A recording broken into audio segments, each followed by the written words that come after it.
Please subscribe and don't forget to press the bell icon to get notified whenever we upload a new video. सीधा हमला राहुल गांधी का प्रधानमंत्री नरेंद्र मोदी पर। सीधा हमला। ये हमारे साथ रामकृपाल जी और शेष नारायण जी लगातार बने हुए हैं। रामकृपाल जी, ये साफ दिख रहा है कि राहुल गांधी और कांग्रेस ये समझ गए हैं कि बीजेपी का मुकाबला करने के लिए सबको एक होना होगा। अगर ये समझ गए हैं तो क्या ये ग्राउंड पर दिख पाएगा? देखिए, जैसा कि राहुल जी ने कहा, आज पहली बार मुझे ऐसा संकेत लग रहा है कि कांग्रेस क्षेत्रीय दलों के हाँ, मतलब अब वो ऐसा नहीं दिख रहा कि हाँ। मीन्स अब ये जैसा था ना, देखिए अभी कुछ दिन पहले, ये 2-3 दिन पहले की बात है, कांग्रेस प्रवक्ता ने कहा था कि जो हमारी विचारधारा के हैं वे हमारे पास आए।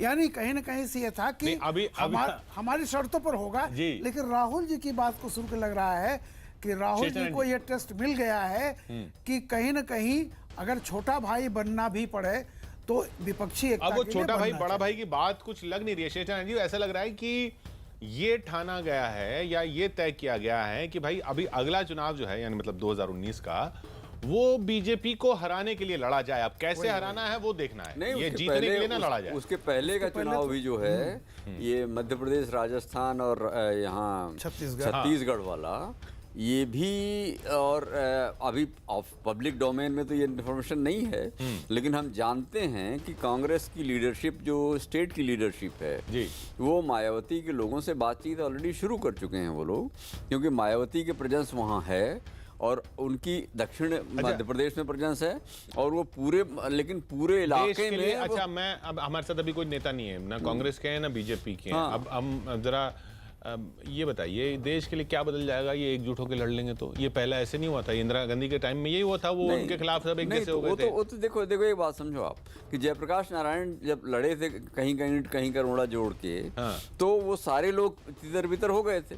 लेकिन जो इंदिरा गांधी की स्थापित सत्ता थी, जेपी ने बार बार कहा था कि हम सत्ता के खिलाफ नहीं हैं, हमें जो सत्ता जो संजय गांधी की वजह से इंस्टीट्यूशनलाइज हो रही है एक सर्टेन फॉर्म में, उसको डिस्टेबलाइज करने के लिए वो लड़ाई लड़ी थी।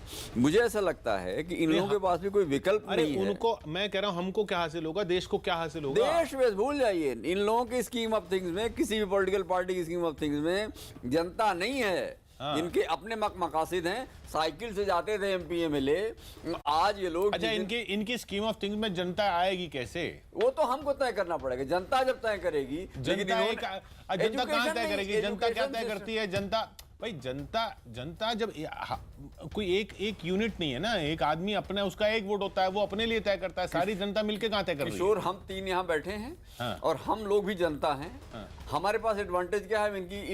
इनकी सारी पोल हम जानते क्यों हैं? क्योंकि हमारे पास एजुकेशन है। इन्होंने सिस्टमेटिकली, आप गाँव में जाके देख लीजिए, प्राइमरी स्कूल एजुकेशन को इन लोगों ने तबाह किया है। और एक पार्टी नहीं, हर पार्टी ने। नहीं। उसका नतीजा ये है कि अशिक्षित लोगों का नकल करके मुकेश नायक जी आ गए हमारे साथ, कांग्रेस। हाँ, तो उनसे कांग्रेस के पूछिए। मुकेश जी, क्या ये समझा जाए, अभी जो हमारे को राहुल गांधी की बात सुन के ये समझ में आया, अब बताइएगा हमारी समझ ठीक है कि नहीं है, कि आप अब ये अगला वाला चुनाव 2019 का और उससे पहले के चुनाव भी सिर्फ बीजेपी को हराने के लिए लड़ रहे हैं, कि अभी पहला टारगेट ये है कि नरेंद्र मोदी को प्रधानमंत्री की कुर्सी से हटाया जाए, अपनी जीत का बाद में देखेंगे। क्या ये सही है आकलन? देखिए, ये आपका आकलन है। हमारी पहली प्राथमिकता है कि इतने बड़े देश में एक जनोन्मुखी शासन बने, जिसके राजनीतिक, आर्थिक और सामाजिक हितों का ठीक तरह से संरक्षण हो। ये देश ऐसे ही नहीं, इतना नहीं, बहुत बड़े बड़े शब्द हो गए ना। मैं कौन सा जनोन्मुखी, संजय गांधी वाला कि राजीव गांधी वाला? ओहो, आप, अरे वो चले जाएंगे वहां, संजय गांधी, राजीव गांधी पे मत पूछिए उनको, वो बहुत लंबा जनोन्मुखी था। उसमें पीपुल का कहीं पता ही नहीं था, दिल्ली के दलाल हुकूमत करते थे। चलिए जरा पीछे चलिए, आप देखिए, आपको जो बोलना है आप बोलिए। मुझसे कहा गया बोलने के लिए तो मैं अपनी बात कहता हूँ। नहीं, हमने तो आपसे सिर्फ इतना पूछा कि क्या ये सही है, क्या हम ये सही समझ रहे हैं कि आपका अगला अभी टारगेट सिर्फ नरेंद्र मोदी को हटाना है, अपनी सरकार बने न बने, किसी की बन जाए? कोई भी राजनीतिक दल जब अपनी पार्टी को चुनाव में लड़ाता है तो उसका पहला मकसद होता है कि स्वयं अपना शासन बनाना, तो दूसरा तो हटेगा ही ना। बिना उसको हटाए अपना शासन कोई कैसे बना सकता है? नहीं तो आप बताइए। नहीं, आज ये देश जो में बात आज जो भी समझ में हुआ आ रही है ना, कि भाई किसी का, अब जैसे कर्नाटक में क्या हुआ, आपकी तो चली गई सत्ता, चली गई, आपकी सीटें कम हो गई, लेकिन बीजेपी की नहीं अच्छा, आप आने ये देनी। बता दीजिए मणिपुर में क्या हुआ, मेघालय में क्या हुआ, अच्छा, गोवा में क्या हुआ, हमारी बिहार गर्दन में काट क्या दीजिए। हुआ? सुबह से सुन रहे हैं, जब भी ये जवाब अभी- पूछो तो मेघालय, मणिपुर, गोवा, बिहार भूल गए आप? बिहार, अभी बिहार 6 बोलिए ना, महीने के हम अंदर सुबह से हुआ बिहार ये। भी सुन रहे हैं। अरे हम कह रहे हैं कि आप सही कह रहे हैं, मैं गलत नहीं कह रहा हूं आपको, मैं सिर्फ ये कह रहा हूं कि अब आगे का ये रणनीति ये लग रही है कि ये नरेंद्र मोदी को हटाना पहली प्राथमिकता है, बीजेपी को सत्ता से दूर रखना पहली प्राथमिकता है। क्या ये सही है? पहली प्राथमिकता है देश में अपना स्वयं का शासन बनाने की, और उसमें जिसको हटना है वो हटेगा, जिसको नहीं हटना है वो नहीं हटेगा। देखिए, हम देश की जनता के बीच में जाएंगे, समान विचारधारा के लोग एक फोरम पर आएंगे। हाँ। हम अपोजिशन में हैं तो सरकार और शासन की जनविरोधी नीतियों को हम जनता के बीच में ले जाएंगे, उनको जागृत करने का काम करेंगे। ये अपोजिशन का रोल जो देश की जनता देती है, ये कोई कम देश की गंभीर जनता को जिम्मेदारी पता ही थोड़ी नहीं है। चलता सर, आप देश की जनता को पता ही नहीं चलता किसको अपोजिशन का दे रही है, किसको पावर का दे रही है। कर्नाटक देखिए ना क्या हुआ है, कर्नाटक की जनता को पता चला किसको अपोजिशन का दे रही है, किसको सरकार का दे रही है। देश की जनता क्या कर रही है? बिहार की जनता को पता लगा कि क्या हुआ? नहीं पता बिहार चला। में कोई बीजेपी को जनादेश दिया था हाँ, क्या? सही कह रहे हैं बिहार आप, की जनता बिल्कुल ने सही कह रहे हैं। कर्नाटक पे जैसी ये बॉल तो आती है वो तो डाका डिफेक्ट डाला, कर देते हैं, बिहार लेकिन में सही तो कह रहे हैं। पूरा डाका डाला। और यहाँ भी जब टूटा हुआ जनादेश मिला तो टूटे हुए जनादेश में जो बेहतर विकल्प हमारे पास था, गठबंधन का दौर है ये देश में, हाँ, आपने बेहतर विकल्प मैंने को तो वो चुना। सवाल ही नहीं किया आपसे। हम क्या बीजेपी की मैंने तो आपसे सवाल ही हम नहीं क्या किया। बीजेपी की तरफ चले जाते क्या? नहीं, हमने तो बोला भी नहीं, ना पूछा भी नहीं। आपने वो वाले जवाब तैयार कर रखे हैं जो सवाल हम कर ही नहीं रहे। मैं ये कह रहा हूं कि ये जनता ने जनादेश खंडित दिया या जनता ने आपको विपक्ष में बैठाने का आदेश दिया, जनता कहां तय कर पा रही है? जनता तो समझ ही नहीं पा रही है कुछ। इन परिस्थितियों में आप मुझे सुझाव दें, इन परिस्थितियों में हम क्या कर सकते थे? इन परिस्थितियों में जो बेहतर से बेहतर अच्छा चलिए, हमारा आप एक सुझाव, राजनीतिक निर्णय अब हो सुनिए, सकता मांग था, लिया आपने वो सुझाव हमने तो सुन लिया। लीजिए ना। मैं सुझाव देता हूं क्योंकि आपने मांगा है। वैसे मैं होता कौन हूं देने वाला, लेकिन जी। फिर भी देता हूं। मैं ये कह रहा हूं कि नहीं, आप बहुत प्रबुद्ध व्यक्ति हैं, ना अच्छे बिल्कुल नहीं पत्रकार साहब, हैं, आप माफ क्यों कीजिएगा, सुझाव नहीं ये दे सकते? नहीं, मैं आप गर्दन काट दीजिए, ये सब मत बोलिए। मैं कह रहा हूं कि प्रिंसिपल्ड पॉलिटिक्स की आपने बात की, राहुल गांधी ने कहा प्रिंसिपल्ड पॉलिटिक्स। आप कह रहे हैं गोवा में हुआ, यहां हुआ। आप तो दिखाते कि चलिए आपने नहीं की प्रिंसिपल पॉलिटिक्स, हम कर लेते हैं।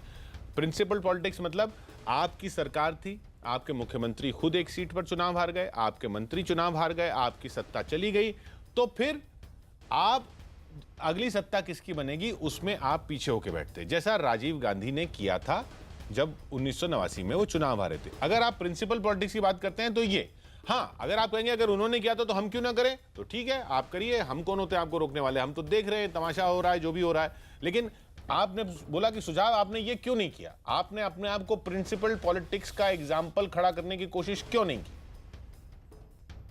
मुझे एक चीज बताइए आप कि पूरे देश में हम प्रिंसिपल पॉलिटिक्स करें और वो डाका डाल डाल के अपनी सरकारें बनाते चले जाएं। 2 विधायक 60 में से 2 विधायक जिनके हैं उन्होंने सरकारें बना ली। गोवा में किस तरह से उन्होंने सरकार बनाई आपने स्वयं देखा, पूरे देश की जनता ने देखा। और हम हाथ जोड़कर खड़े रहें कि भैया आप हमें लूट लीजिए, हमारे ऊपर डाका डाल दीजिए, हम तो केवल हाथ सिद्धांत पर अड़े जोड़कर रहेंगे। जनता खड़ी है, हाथ जोड़कर जनता खड़ी है, और ऐसा भी नहीं है कि वो निर्दोष है, ऐसा नहीं है वो निर्दोष है। क्यों शेष नारायण जी? बिल्कुल नहीं भाई। देखिए जनता ये को जो जनता अपनी सोच जातियों में, धर्म में, बिरादरी में बंटी हुई जो जनता है, हालांकि एक सबक वहां मिला है कर्नाटक में। इन्होंने एक धर्म विशेष को अपनी तरफ मोड़ने की कोशिश की थी और वो वहां से तो वोट नहीं मिला। तो मुझे लगता है वो धर्म नहीं है, अभी नहीं है, वो बोल रहे थे हो जाएगा। इन लोगों को, आप कह रहे, आप लिंगायत की तरफ बात कर रहे हैं ना? हाँ, तो राजनेताओं को ये कोशिश करनी पड़ेगी कि अगर ये लोग, जवाहरलाल नेहरू के वंशज हैं भाई, ये जो मुकेश जी खैर कांग्रेस के बहुत ही बेहतरीन प्रवक्ताओं में से एक हैं जिनके यहाँ पे माल है।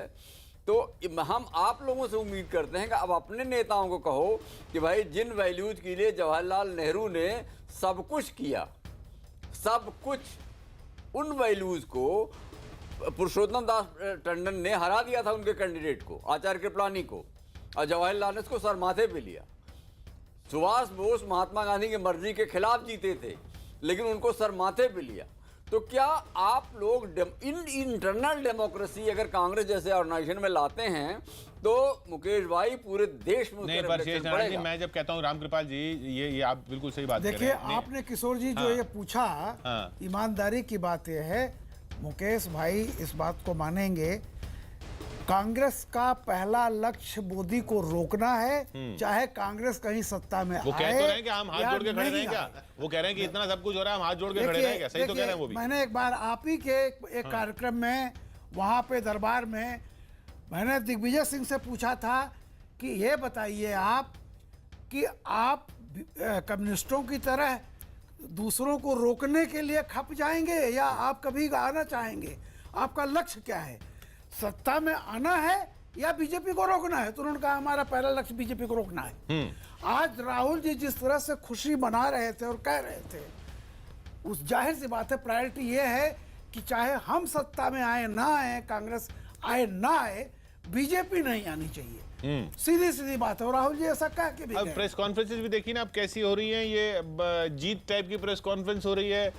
जो हम सुबह से बात कर रहे हैं ना कि मैच जैसे क्रिकेट मैच के बाद कैप्टन आता है ये बताने के लिए कि साहब the boys played well, the boys played very well, वही वाला चल रहा है। नहीं, तो खैर ये तो क्या मोदी करें जी भी public? कर चुके हैं। कर्नाटक की जीत उस दिन मनाई थी और आज सरकार धक्के से गिर गई। किशोर तो जी, नहीं, कोई ऐसा थोड़ी किशोर बीजेपी जी, को- हाँ। एक आपत्तिजनक सेंटेंस राहुल जी ने उसमें कहा था, आपको आप देखिएगा दोबारा सुन के। हाँ। उन्होंने कहा था अगर ये बहुमत में होते तो हम इनको सरकार बनाने देते। हाँ, अरे अगर वो बहुमत में होते तो आप कौन है उनको सरकार बनाने देते?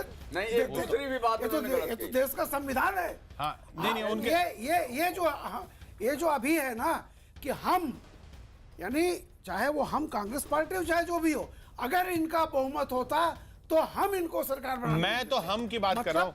मैं कह रहा हूँ कि जो जनता जो वोट देती है ना वो भी ये इस पे कह रहे हैं sentence इनको बहुत सबक खराब सिखाना है, sentence है। अरे इनको सबक सिखाना है, अरे इनको हराना है, अरे इनको उतारना है, अरे इनकी गद्दी छीननी है। अरे भाई हम ऐसे ही वोट देते रहेंगे तो यही होता रहेगा। हमको इनकी गद्दी छीननी, इनका गद्दी पे बैठाने का काम नहीं करना है। ये सरकार आज किसी की जीती हारी की बात नहीं है, एक सरकार नहीं बन रही है। कर्नाटक में ऐसी स्थिति हो रही है कि ये नीतियां बनानी थी इस सरकार ने, ये पब्लिक के लिए नीतियां बनानी थी। पब्लिक शायद या तो समझ नहीं रही है या हो गया कि अरे यार क्या फर्क पड़ता है, ये आ जाए या वो आ जाए। यही हो रहा है कि ये क्या फर्क पड़ता है, ये आ जाए वो आ जाए, तमाशा देखते हैं। आज ये हार गए हैं, कल उनका फ्लोर टेस्ट होगा, फिर हम बैठ जाएंगे, फिर मुकेश जी आ जाएंगे, फिर शेष जी आ जाएंगे, फिर रामकृपाल जी आ जाएंगे और फिर ऐसी कवरेज चलेगी। फिर देखेंगे the eyes have it, the eyes have it, the eyes have it. पता नहीं क्या होगा। देश वहीं का वहीं रहने वाला अगर इसी तरह से चलता रहा तो ये पब्लिक को सोचना है। बहुत बहुत शुक्रिया मुकेश जी आपका हमारे साथ यहाँ जुड़ने के लिए। शेष जी, रामकृपाल जी, बहुत बहुत शुक्रिया। ये जुगाड़ बैठा नहीं आज, लेकिन जुगाड़ ही बिठाना पड़ेगा कर्नाटक में। देखिए अब कौन बिठाता है।